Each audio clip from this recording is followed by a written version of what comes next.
Good morning class. आज हम लोग देखेंगे ट्रॉफिक लेवल के बारे में, मतलब पोषक स्तर के बारे में। तो चलिए स्टार्ट करते हैं। किसी भी खाद्य श्रृंखला में कोई जीव जिस स्तर पर अपना भोजन प्राप्त करता है उसे उसका क्या कहेंगे? पोषक स्तर कहेंगे। ठीक है, किसी भी खाद्य श्रृंखला में कोई जीव जिस स्तर पर अपना भोजन प्राप्त करता है उसे उसका पोषक स्तर कहते हैं। जैसे कि उत्पादक कौन से नंबर पे रखा गया है? यहाँ पे देखो फर्स्ट नंबर पे रखा गया है ना। और प्राथमिक उपभोक्ता को किस नंबर पे रखा गया है? दूसरे नंबर पे। तृतीयक उपभोक्ता को किस नंबर पे रखा गया है? तीसरे नंबर पे। तृतीय उपभोक्ता को कौन से नंबर पे रखा गया है? चौथे नंबर पे, है ना। तो अभी मैंने बोला कि कोई भी जीव जिस स्तर पर अपना भोजन प्राप्त करता है उसे उसका पोषक स्तर कहते हैं। जैसे कि उत्पादक यहाँ पे फर्स्ट नंबर पे है, तो ये अगर इस स्तर पर भोजन प्राप्त कर रहा है तो इसे क्या कहेंगे? प्रथम पोषक स्तर कहेंगे, है ना। प्रथम पोषक स्तर। उसी तरह से यहाँ पे प्राथमिक उपभोक्ता जो है दूसरे नंबर पे रखा गया है, इस स्तर पर यह भोजन प्राप्त करता है, इसी कारण से क्या कहते हैं? द्वितीयक पोषक स्तर। द्वितीयक पोषक स्तर। उसी तरह से तीसरे नंबर पे है हमारा द्वितीयक उपभोक्ता, तो तीसरे नंबर पे है, इस कारण से क्या कहेंगे हम लोग? तृतीयक पोषक स्तर। उसी तरह से चौथे नंबर पे है हमारा द्वितीयक उपभोक्ता, चौथे नंबर पे रखा गया, इसी कारण से हम लोग क्या कहेंगे? चतुर्थ पोषक स्तर, है ना। चतुर्थ पोषक स्तर। चतुर्थ पोषक स्तर। तो इस तरह से हमने देखा कि किसी भी खाद्य श्रृंखला में कोई जीव जिस स्तर पर अपना भोजन प्राप्त करता है उसे क्या कहते हैं? उसे उसका पोषक स्तर कहते हैं। देखो, पोषक स्तर की शुरुआत कहाँ से होती है इसको देखते हैं। पोषक स्तर की शुरुआत कहाँ से होती है? अगर हम लोग देखें तो पोषक स्तर की शुरुआत उत्पादक से होती है। यहाँ पे पेड़ पौधे हैं तो पोषक स्तर की शुरुआत पेड़ पौधे से होती है, जिसे हम लोग क्या कहते हैं? उत्पादक कहते हैं, है ना। पेड़ पौधे क्या करते हैं? प्रकाश संश्लेषण किया करते हैं और ऊर्जा को प्राप्त करते हैं। और जो ऊर्जा प्राप्त होता है, उस ऊर्जा को दूसरे जीव में वो क्या करता है? ट्रांसफर करता है ना। तो इस तरह से हमने देखा कि पोषक स्तर की शुरुआत उत्पादक से होती है, मतलब ऊर्जा प्राप्त करने वाले कौन होते हैं? उत्पादक होते हैं। अब यहाँ पे बात की जाए पोषक स्तर के बारे में, तो पोषक स्तर 4 से 5 होता है, उसके बाद नहीं पाया जाता है।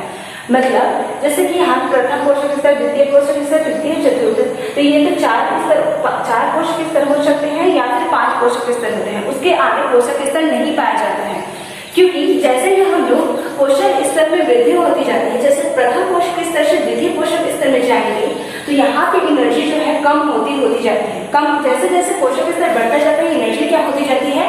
लो होती जाती है, मतलब कम होती जाती है। ठीक है, क्यों कम होती जाती है? जैसे कि यहाँ प्रथम पोषक स्तर है, मतलब यहाँ भी उत्पादक आ रहे हैं। यहाँ पे देखिए प्रथम पोषक स्तर में कौन आते हैं? उत्पादक आते हैं। तो उत्पादक प्रकाश संश्लेषण की क्रिया के द्वारा क्या प्राप्त करेंगे? भोजन प्राप्त करेंगे, मतलब क्या प्राप्त करेंगे? एनर्जी को प्राप्त करेंगे। जो एनर्जी वो लोग प्राप्त करते हैं, जितना एनर्जी इनको प्राप्त हो रहा है, जैसे 100% एनर्जी इन्हें प्राप्त हो रहा है ना, तो 100% एनर्जी में से 90% एनर्जी जो ऊर्जा होगी वो अपना रख लेंगे और इसमें से 10% को ये यहाँ पे ट्रांसफर करेंगे। ठीक है, मतलब दूसरे पोषक स्तर को देंगे। इसका मतलब देखो, किसी भी पोषक स्तर में जितनी एनर्जी उन्हें प्राप्त होती है उसमें का 90% ये अपना यूज कर लेते हैं और 10% एनर्जी को वो दूसरे स्तर में ट्रांसफर करते हैं। जैसे कि प्रथम पोषक स्तर को 100% एनर्जी प्राप्त हो रही है तो ये 90% यूज कर लेंगे। किसमें यूज करेंगे? श्वसन क्रिया में, है ना।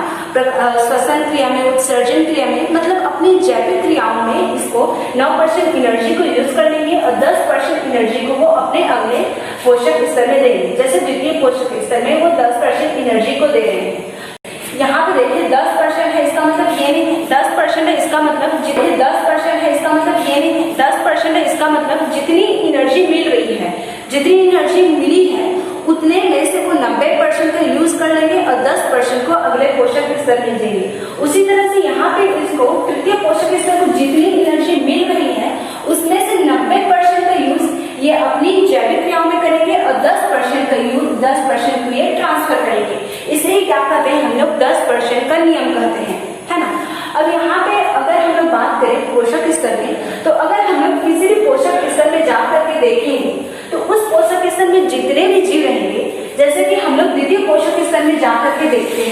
द्वितीय पोषक स्तर में जितने भी जीव रहेंगे उनमें क्या पाई जाती है, कंपटीशन की भावना पाई जाती है, मतलब प्रतिस्पर्धा पाया जाता है।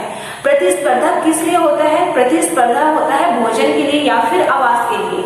यहाँ पे पोषक स्तर को देख रहे हैं तो यहाँ पे प्रतिस्पर्धा किसके लिए होगी, भोजन के लिए, क्योंकि द्वितीय पोषक स्तर में जितने भी जीव है वो क्या करते हैं, क्या कौन सा भोजन लेते हैं, प्राथमिक पोषक स्तर को भोजन के रूप में लेते हैं। मतलब जो पेड़ पौधे होते हैं ना, इसमें शाकाहारी जीव आते हैं, तो शाकाहारी क्या खाते हैं, पेड़ पौधे घास फूस को खाते हैं। तो यहाँ पे जितने भी जीव रहेंगे द्वितीय पोषक स्तर में, उनमें क्या होगी, कंपटीशन की भावना होगी, किसके लिए, भोजन के लिए।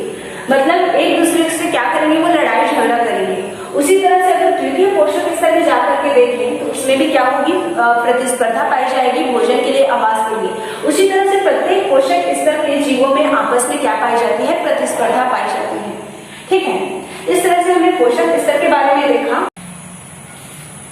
तो इस तरह से यहाँ पे अलग अलग पोषक स्तर है ना। तो इस अलग अलग पोषक स्तर में इन जीवों को क्यों रखा गया है, ताकि जीवों का जो है समूह में हम लोग अध्ययन कर सकें। ठीक है, जीवों के समूह में अध्ययन करने के लिए इसे अलग अलग पोषक स्तर में बांट दिए गए हैं, है ना। तो कुछ जीव ऐसे भी होते हैं जो दूसरे जीव के मृत शरीर को भोजन के रूप में लेते हैं, जैसे हम लोग क्या कहते हैं, अपमार्जक, है ना। और जीवाणु और कुछ विषाणु होते हैं जो दूसरे जीव जो होते हैं, दूसरे जीव के मृत शरीर को सड़ाने का काम करते हैं, मतलब अपघटन क्रिया करते हैं। इसे हम लोग क्या कहते हैं, अपघटक कहते हैं। कुछ जीव ऐसे होते हैं जो दूसरे जीव के मृत शरीर को भोजन के रूप में लेते हैं, जैसे कि हो गया बाज, है ना, और क्या बोलते हैं, गिद्ध, ये क्या कहलाएंगे, अपमार्जक कहलाएंगे। और कुछ जैसे जीवाणु और विषाणु, ये क्या करते हैं, जो दूसरे जीव होते हैं, दूसरे जीव के मृत शरीर को सड़ाने का काम करते हैं, और सड़ा करके वो क्या करते हैं, अपघटन क्रिया करते हैं। और सड़ा करके जो उत्पाद या फिर जो प्रोडक्ट बन रहा है, तो उसको क्या करते हैं वो लोग, जो पेड़ पौधे होते हैं उसको दे देते हैं, मतलब मिट्टी में मिल जाता है।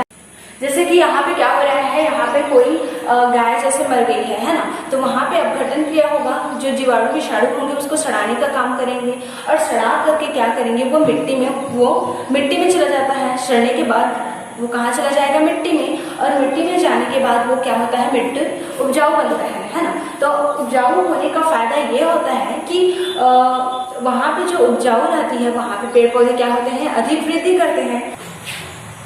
अब हम लोग आगे देखते हैं पारिस्थितिक पिरामिड के बारे में, मतलब इकोलॉजिकल पिरामिड के बारे में। ठीक है, तो इकोलॉजिकल पिरामिड होता क्या है उसको देखते हैं।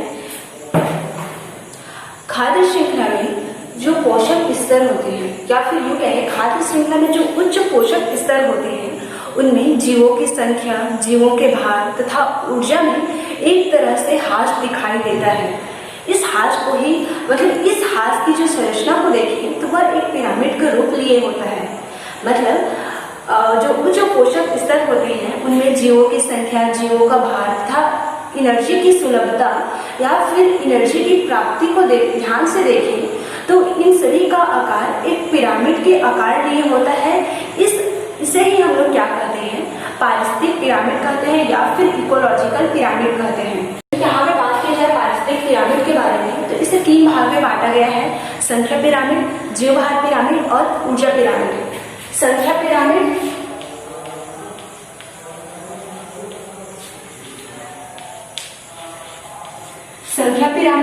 सेकेंड क्या है, जीवभार या फिर जीव द्रव्यमान पिरामिड। दूसरा क्या है, जीवभार पिरामिड।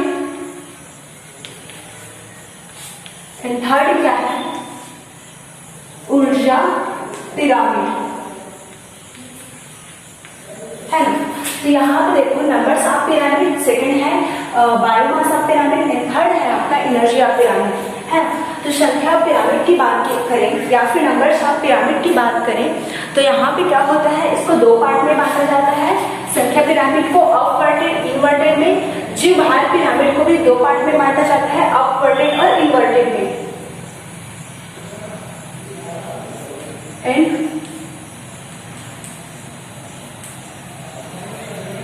इसको भी अपवर्ड और इनवर्ट।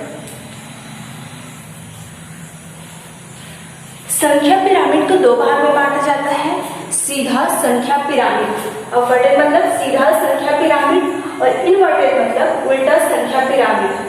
द्विभार पिरामिड को भी दो भाग में बांटा गया है, अपवर्ड एंड इनवर्ड, मतलब सीधा द्विभार पिरामिड और उल्टा द्विभार पिरामिड।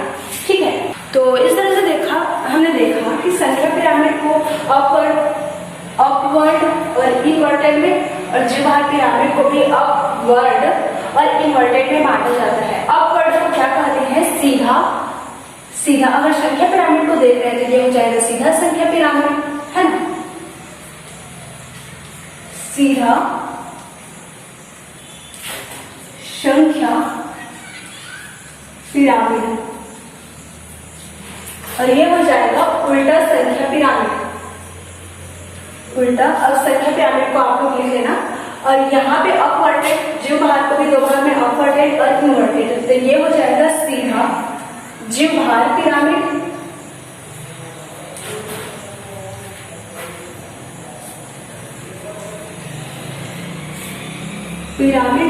और ये हो जाएगा उल्टा द्विभार पिरामिड। ठीक, लेकिन एनर्जी को हम लोग सीधा या फिर उल्टा में नहीं बांटते। एनर्जी हमेशा कैसी होती है? सीधी होती है, मतलब हमेशा एनर्जी क्या है? ऐसे रहती है।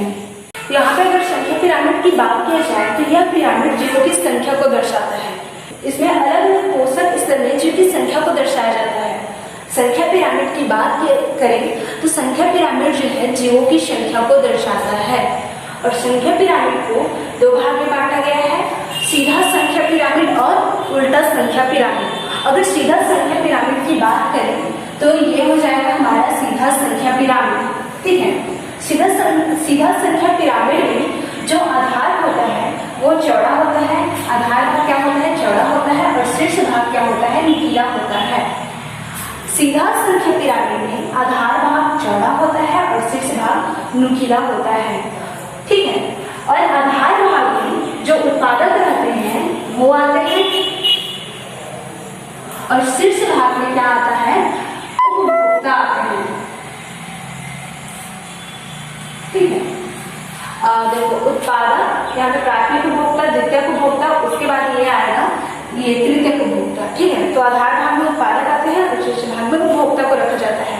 तो इसी तरह से ये हो गया सीधा संख्या पिरामिड। अगर हम लोग बात करें उल्टा संख्या पिरामिड में तो ये हो जाएगा उल्टा संख्या पिरामिड। ठीक है, उल्टा संख्या पिरामिड में क्या होता है? जो आधार भाग होता है वह क्या होता है? नुकीला होता है। आधार भाग क्या होता है? नुकीला होता है, और शीर्ष भाग क्या होता है? आपका चौड़ा होता है। शीर्ष भाग कैसा होगा? चौड़ा होगा, और आधार भाग क्या होगा? नुकीला होगा। लेकिन इसमें क्या था? सीधा। ये है आपका सीधा संख्या पिरामिड, सीधा संख्या पिरामिड, और यह है आपका उल्टा संख्या पिरामिड। ठीक है, सीधा संख्या पिरामिड में जो आधार भाग रहेगा वो चौड़ा रहेगा, देखो चौड़ा है, शीर्ष भाग क्या है? नुकीला है। उसी तरह से उल्टा संख्या पिरामिड में क्या रहेगा? जो आधार भाग रहेगा वो नुकीला रहेगा, और जो शीर्ष भाग रहेगा वो कैसा रहेगा? चौड़ा रहेगा। अब यहाँ पे बात करें सीधा संख्या पिरामिड में, तो यहाँ पे क्या होता है? जैसे जैसे पोषक स्तर बढ़ते जाते हैं जीवों की संख्या कम होती जाती है। किसमें? सीधा संख्या पिरामिड में। इसमें क्या आता है? यहाँ पे घास रखे हैं ना, यहाँ पे घास है, प्राथमिक उपभोक्ता में घास है। उसके बाद घास को कौन खाएगा? खरगोश या फिर चूहा। जैसे कि यहाँ पे घास की संख्या अगर 100 है तो इस मतलब सीधा संख्या पिरामिड में देखें तो घास की संख्या अगर 100 है तो इसको खाने वाले जीवों की संख्या इससे क्या हो जाएगी? कम हो जाएगी। मान लेते हैं यहाँ पे 50 हो गई। खरगोश खा रहे हैं चूहे, मतलब खरगोश इस घास को खा रहे हैं। अगर घास की संख्या 100 है तो खरगोश की संख्या क्या हो जाएगी? 50 हो जाएगी। ठीक है, और 50 अगर खरगोश की संख्या हो गई तो खरगोश को कौन खाता है? जैसे कि मान लेते हैं यहाँ पे 9 तो लोमड़ी की संख्या कितनी हो गई,